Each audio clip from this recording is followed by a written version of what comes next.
تو ہر ولی کو، ہر پیر کو غوث اعظم کو اپنا سردار ماننا پڑے گا، تب جا کے ولایت ملے گی۔ انکار کر دیا نا ولایت چھین لی جائے گی، چاہے غوث ہو، چاہے خواجہ ہو، چاہے قطب ہو، میرے غوث پاک کون سب سے ان کو سردار ماننا ہوگا، چاہے خواجہ غریب نواز ہو، چاہے جتنے بھی بڑے اللہ کے ولی ہو، تو غوث اعظم کو ان کا سردار ان کو ماننا ہوگا۔ میں آپ کو بتا دوں، بچپن ہی سے میرے غوث اعظم ولی، مادر ذات ولی، یعنی غوث اعظم ماں کے پیٹ سے ولی۔ ابھی ایک واقعہ سنے نا، جو اپنی ماں کو زہریلا سانپ یا کسی چیز سے انہوں نے بچپن میں ماں کے پیٹ میں انہوں نے بچایا تھا، تو سانپ سے آیا، تو یہ مادر ذات ولی۔ اور معلوم ہے کب وہ دنیا میں تشریف لائے؟ رمضان مہینہ ہے نا، رمضان مہینے میں دنیا میں تشریف لائے۔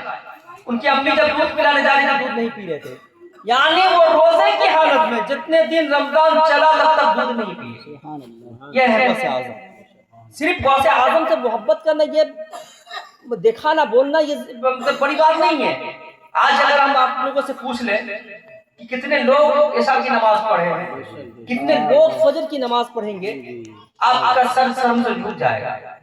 ہم تو وہ پوچھنے بھی نہیں جائیں گے، معلوم ہے کون پڑھا ہے کون نہیں پڑھا ہے۔ غوث اعظم سے محبت یہ ضروری بھی ہے اور عبادت بھی ضروری ہے۔ غوث اعظم نے کیا کیا یہ تو بھی دیکھتے آپ، ایسا تو نہیں نا آپ محبت کریں گے ان کا طریقہ کو چھوڑ دیں گے، ایسا تو نہیں نا۔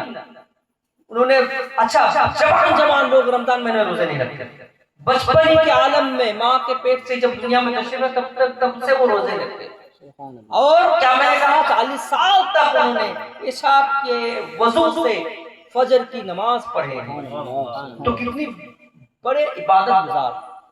محترم حضرات، غوث اعظم کھیل رہے تھے، بچپن کا عالم تھا، ساتھ خاموش ہو، اے بھائی تھوڑا خاموش ہو، تھوڑی دیر جو کرنا ہے خاموشی سے بیٹھے بیٹھے۔ غوث پاک کی بات چل رہی ہے تو سن لے ذرا سا۔ 7 سال کی عمر تھی غوث پاک، 7 سال کی عمر، کھیل رہے تھے بچوں کے ساتھ، تو بچوں کے ساتھ کھیل رہے تھے کہ بوڑھی عورت اور اس کے ساتھ ایک جوان عورت، ساس بہو تھی، وہ چلے آ رہے تھے رو رو کر، دونوں ہی رو رہی ہے، دونوں کے آنکھوں میں آنسو۔ غوث پاک نے جب دیکھا تو اس بوڑھی عورت سے کو روکا، سنو تمہارے کیا معاملہ ہے، کیا بات ہے، تمہارے آنکھوں میں آنسو کیوں؟ تو وہ عورت کہتی ہے کہ میرے ساتھ جس کو دیکھ رہے ہیں نا یہ میری بہو ہے، اور 20 سال ہو گئے میرے بیٹے سے اس کی شادی ہو گئی، اور 20 سال سے کوئی بچہ نہیں ہوا۔ میں اس بغداد شہر میں تمام بزرگان دین کی بارگاہ میں پہنچا، اور آج تو اس دور میں جو سب سے بڑے ولی، جو سب سے بڑے اللہ کے بزرگ ہیں، میں ان کے بارگاہ میں گیا تو ان کے بارگاہ سے یہ جواب آیا کہ اس کے قسمت میں کوئی بچہ اولاد نہیں ہے۔ لوح محفوظ میں انہوں نے نظر ڈال کر یہ کہا، تو غوث پاک کہتے کیسی بات ہے، جا میں اللہ کی بارگاہ میں دعا کرتا ہوں اس کو 11 بچے ہوں گے، تم کو 11 پوتے ہوں گے۔ یہ بڑی عورت تب تک تو معلوم نہیں، تو غوث پاک تب تک ولایت کا اعلان نہیں کیے، 7 سال بچے کی بات ہے۔ بوڑھی عورت سوچی کھیل تماشے میں بچے نے کہہ دیا، پہچانتی بھی نہیں کون ہے، وہ تو نہیں جانتی، بچے لوگ کھیل رہے تھے، انہی کے بیچ میں سے ایک بچہ کہہ اٹھا، دل میں خوشی ہوئی، انہوں نے سوچا بچے نے کھیل کود میں بول دیا ہے، چلی گئی۔ مہینہ گزرا، اللہ کے فضل و کرم سے اس کی بہو جو ہے حمل ٹھہر گئی۔ جب حمل ٹھہر گئی وہ پریشان ہو گئی، بچے نے تو کہا تھا، دوڑ کر آتی اسی جگہ اس بچے کو ڈھونڈتی ہے کہ کہاں گئے وہ بچے، اس سے بات کرے تو نام نہیں پتا، نام نہیں جانتی، پتا نہیں جانتی، بس صرف بچہ کر رہی، تو سب تمام بچوں کے سامنے کون کس کو یاد رکھتا ہے۔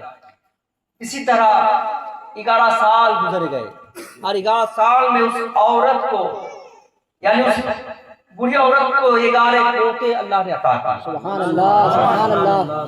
11 سال کے بعد میرے غوث اعظم کتنے سال کے ہوئے؟ 18 سال کے نوجوان مسجد کے منبر پر اعلان کر کہ تمام اولیاء کرام کے گردن پہ میرے پیر ہیں، تمام اولیاء کرام کو اپنا سردار مان لیتے ہیں، ان کی ولایت کا ڈنکا بجنے لگتا ہے، چاروں طرف ان کا چرچا ہونے لگتا ہے۔ اس بوڑھی عورت کو یہ خبر ملتی کہ ایک 18 سالہ نوجوان اپنے ولایت کا ڈنکا بجا رہا ہے، ان کا چرچا ہونے لگتا ہے۔ ان کی محفل میں تقریریں ہوتی ہیں، تقریر ہوتی ہے، تقریر میں بہت سارے لوگ جو ہے نمازی بن جاتے ہیں، بہت سارے لوگوں کو انہوں نے ولایت عطا کر دیے۔ یہ کیسے سنتی ہے تو 18 سالہ نوجوان، یار اس کو خبر ہوئی کہ جب میں اس بچے سے ملا تھا تب اس کی عمر کتنی ہوگی، 11 سال بعد جب 18 سال کا ہو سکتا ہے تو ضرور وہ 7 سال کا بچہ ٹھہرا ہوگا۔ الٹا اس کو شک ہوا کہیں نہ وہ بچہ وہی غوث اعظم کا۔ وہ کھجنے لگے، ڈھونڈنے لگے، ڈھونڈتے ڈھونڈتے غوث اعظم کی بارگاہ میں پہنچی، ایک جگہ بیان کر رہے تھے، وہ عورت چلی آ رہی، غوث اعظم بیان کر رہے ہیں، بیان ختم ہوتے ہی غوث پاک چلنے لگے، سمجھ گئے کہ وہ عورت میرے پجلی کے پاس آ رہی ہے، شاہ عالم کے قدموں میں گر جاتی وہ عورت اور کہتے ہیں اے غوث اعظم آپ مجھے ایک بات بتائیے کہ 11 سال پہلے آپ نے جو مجھے خوشخبری سنایا تھا، آپ نے جو مجھے خوشخبری دی تھی کہ آپ وہی بچے ہیں جو 11 سال پہلے مجھے 11 پوتے ہونے کا آپ نے خوشخبری سنائی تھی، غوث اعظم فرماتے ہیں ہاں میں وہی بچہ تھا۔ سبحان اللہ، سبحان اللہ۔ پھر وہ عورت پوچھتی ہے کہ مجھے بات سمجھ میں نہیں آئی،